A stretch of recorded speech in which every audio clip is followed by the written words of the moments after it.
Welcome to the Business Owner Spotlight Series. My name is Gabriel Moore. I am the senior partner here at Action Coach Vanguard in Central Iowa. And today I have the lovely Nicky Wallace, the owner of Hire DSM, as my guest. We're going to be talking about her business, journey to business ownership, challenges, best practices, and share a peek into what it's really like to build and operate a business. If this is your first time on the channel, be sure to like and subscribe to get notifications when we drop new conversations just like this one. Nicky, thank you so much. Welcome, and thanks for being here today. Absolutely. Thanks for having me. Appreciate it. Please give us a brief overview of your background and tell us a little bit about Hire DSM. Yeah.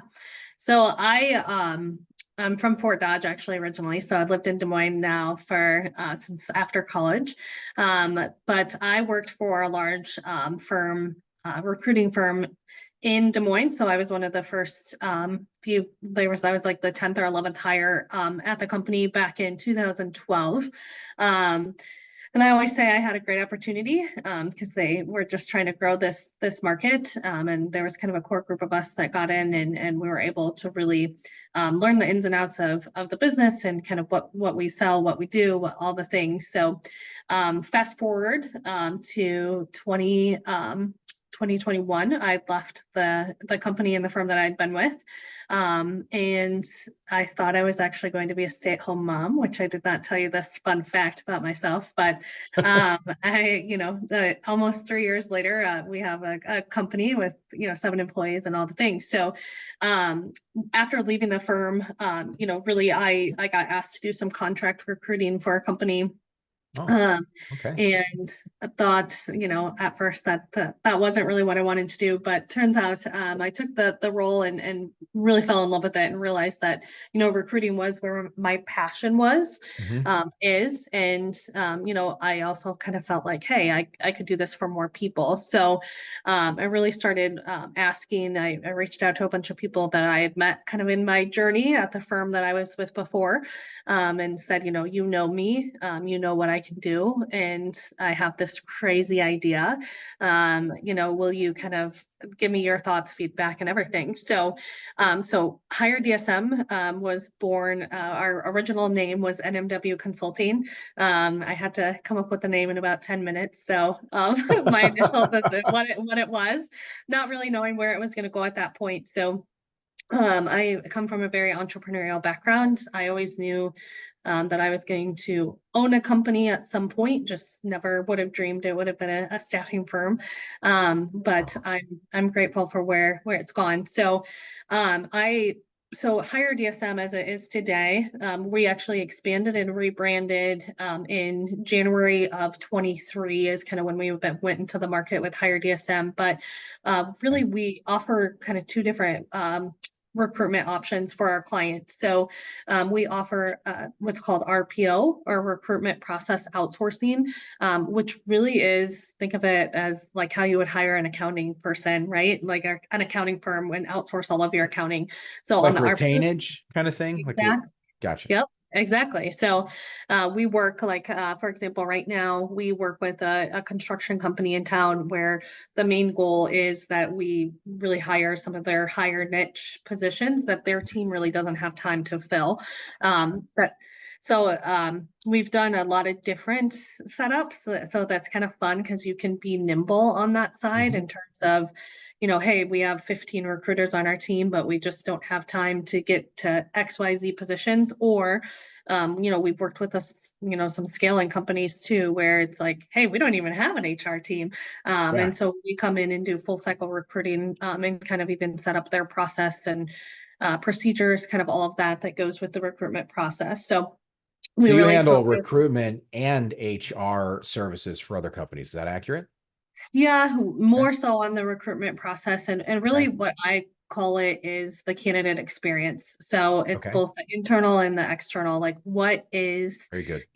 when companies start to scale or they're really behind, they're trying to grow, a lot of times the candidate experience is lost. So, Sure. how is the how do we look on job boards? How's that first interaction? What's the email? Does there, is there spelling errors? Does it look like spam? But I think the candidate experience is really top of mind on the RPO side, and how do we enhance that for our clients to recruit on their behalf? So, Okay. Well, and then what kind of, oh, I'm sorry, go ahead. no, I was just gonna say, and then on the flip side, we also I had a lot of old clients that said, "Hey, if you ever go into the traditional staffing side, we would love to partner with that," which is kind of how we got back into the traditional staffing. So we offer contract to hire, direct placements, kind of all what you would think of the normal partnership with an agency on that side as well. So we have the two sides of the business to kind of be able to come to the table with different solutions to different client needs in that space. Okay.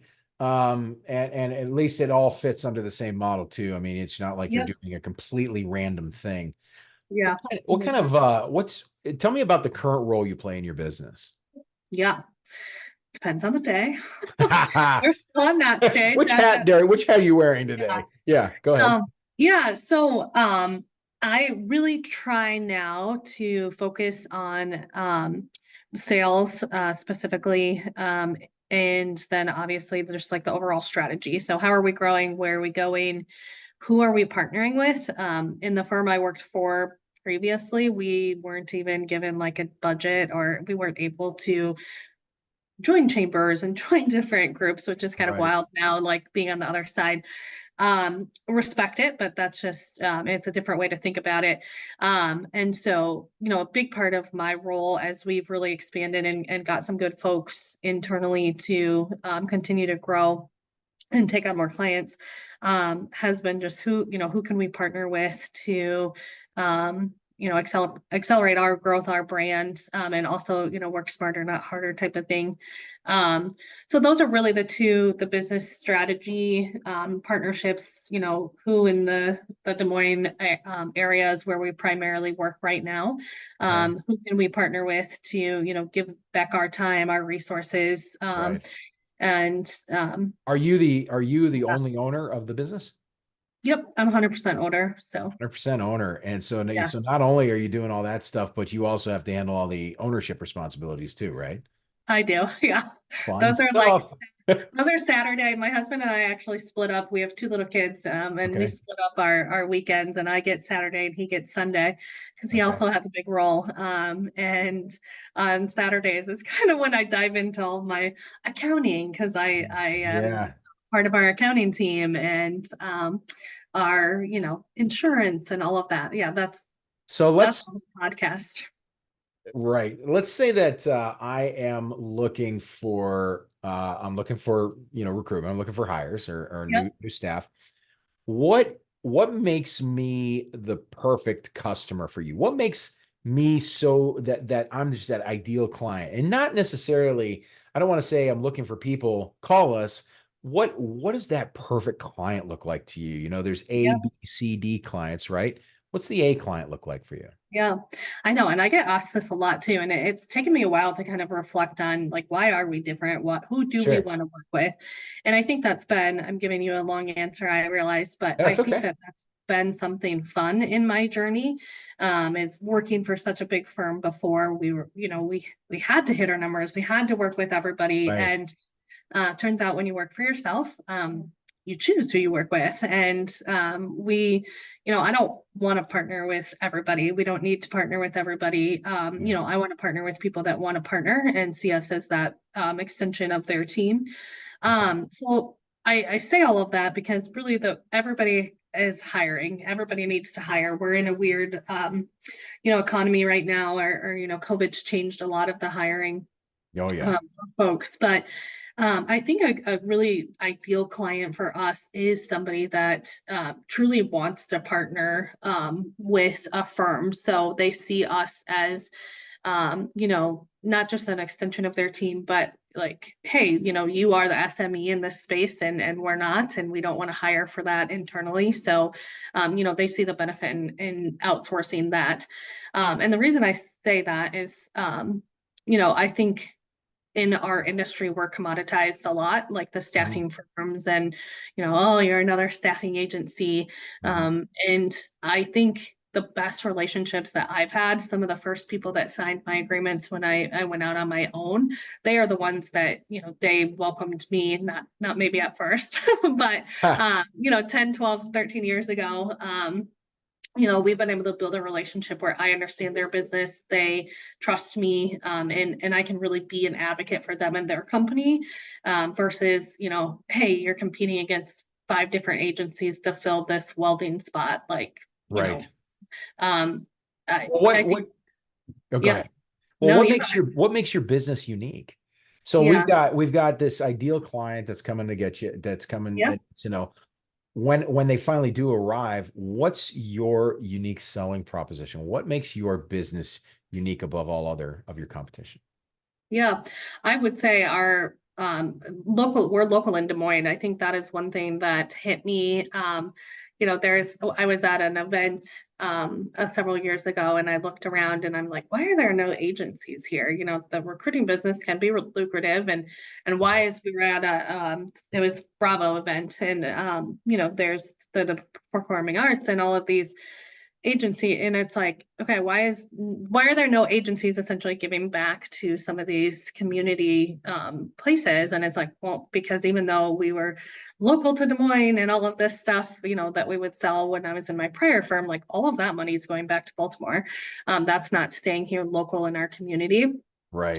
And I think that really hit me. And when we do grow, like that is a big thing for me is, can we give, a percent of our net profit to the local communities that we're in, so that money can stay there, and can be locally used. We have an awesome staff. So as we've grown, everybody comes from the agency world. So we all have experience in as we've grown, I've picked people with, complementary skills to myself and the sales people that we have. But, we come with a lot of experience, and you've learned over the years kind of what works, what doesn't work. Right. So you're able to The be, local element, Nikki, is absolutely yeah. brilliant. What And I'll a be honest, that didn't like hit me honestly until like a year into my firm. And I was like, wow. why is nobody here, doing Yeah. this Oh, and giving let's back? get rid of that Des Moines money, right? Yeah. What's Yeah. one thing? What's one thing that you wish more people knew about your business?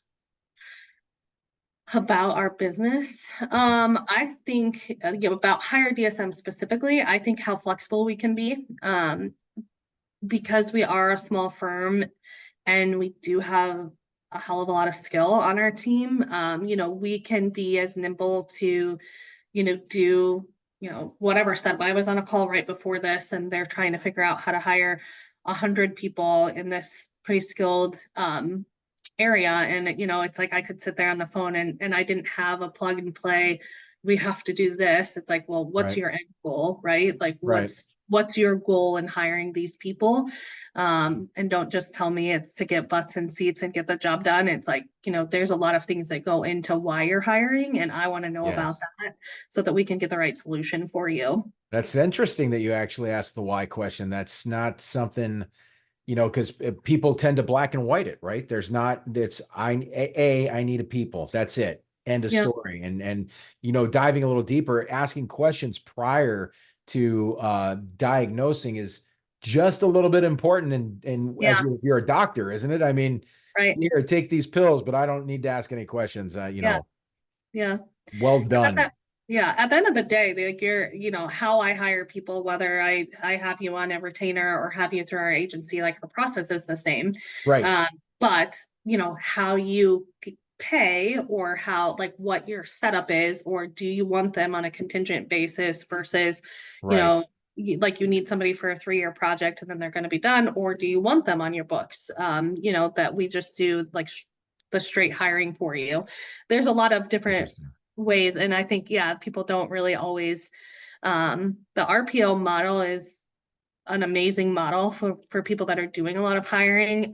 We've Mhm. used it in healthcare a little bit as well, where Okay. instead of having a bunch of agency nurses, it's like just partner with us. And we partnered with a long-term care facility that we got on the call with them every week. They'd tell us which community to focus on, and we Wow. would do all the sourcing and recruiting for their RNs and LPNs, saved Okay. them a ton of money, right? Because they're not paying the agency fee at that point per So, head.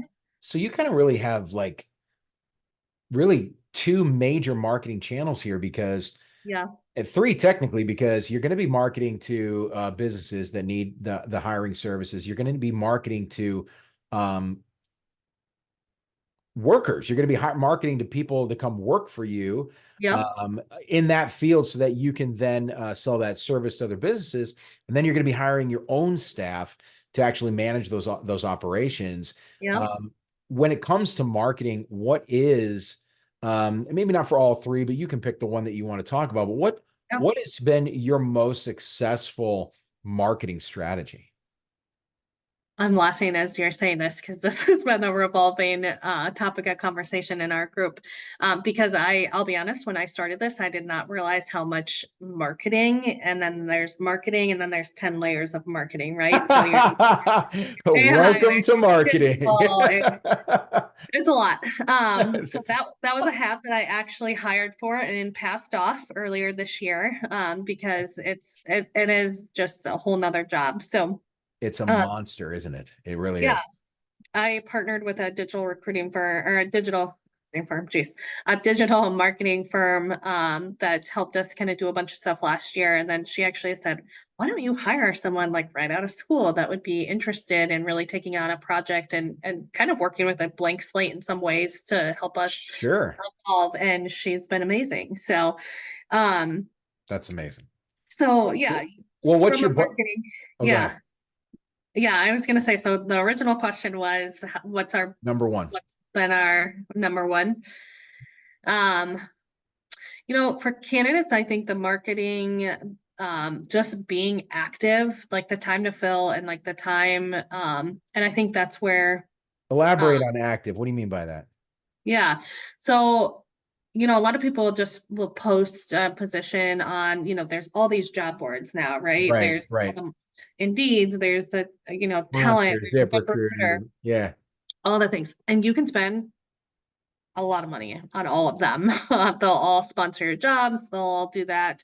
And I think marketing, it's kind of essential. Like we almost have to use some of these tools. If I told Sure. you every month how much we spend on some of these tools, it's a little nauseating. But on the flip side, like how do we elevate like our internal tools and our people, so the recruiters are actively on some of these job boards. And so we're not just on the job boards, but we're following up, we're making sure that Got everything's it. current and up to date. So that's a daily thing that we're going Yeah, in you and don't set it and forget it. cleaning this up. No, not at all. um What yeah. what's your budget look like then? So when I'm always curious about this, but what percentage of like monthly sales are typically invested back into marketing? Do you guys have a marketing budget that you stick to on percentage wise out of your revenue? Yeah, we do. And actually Okay. the firm that I worked with last year really helped us look, and so like my marketing budget actually encompasses like, your networking groups that you're in and Yep. different things like that. So Yeah. I think we're at like 10% of revenue goes into the marketing.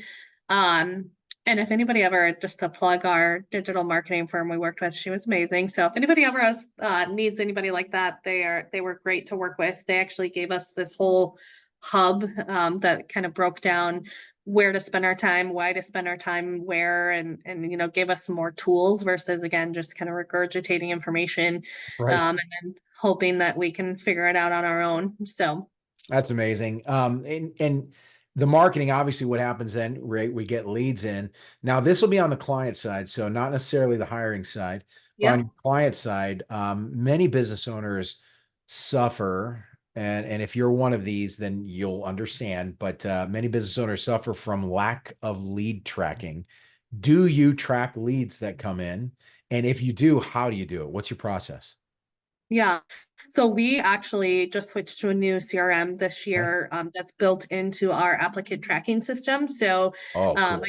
a gap that we really found last year as we were growing, um, because we prior to last year we had only 3 employees and we were just specifically doing the RPO side. So adding the staffing component really, um, you know, was a little bit of madness last year, but we survived and we're growing. So we found a tool that we were able to utilize and put all of our applicants and our clients in one system, and then they kind of delineate within the system if it's a contact on a client or an applicant. So for us, it became an efficiency tool, it increases our efficiency so that all of our information is in, because we do have the two sides of both the clients and the candidates. It helps us Right. kind of bridge that gap so that the recruiters have the information on jobs that they need, Oh, that's and huge. vice versa. So That's yeah, huge. Getting that all consolidated like that. You don't have to click from one program to the next program to the next yeah, program. Mind-boggling how we still do that though. But you don't know what you don't know, right? yeah. And investing in the right tools was a huge takeaway for me last year, kind of going mid-year last year. We sat down as a team because we had kind of stumbled through the first 6 months and it was like, what's going well, what's not going well. And we were extremely inefficient with our systems. There's a lot of technology at our hands, our Mhm. fingertips with as a small business owner that you're sold, go to use this platform. It's great. Go use that. But my And they're biggest probably piece all great. Yes. Since My you- biggest piece of advice then and what I really learned is like get real industry specific. There's probably tools that are specific to your industry because that has been a game changer for us. Because it's almost, analysis paralysis with all of this technology that's coming at us all the times. And when we really zoned in on like, okay, what functions do we need? Where are we going?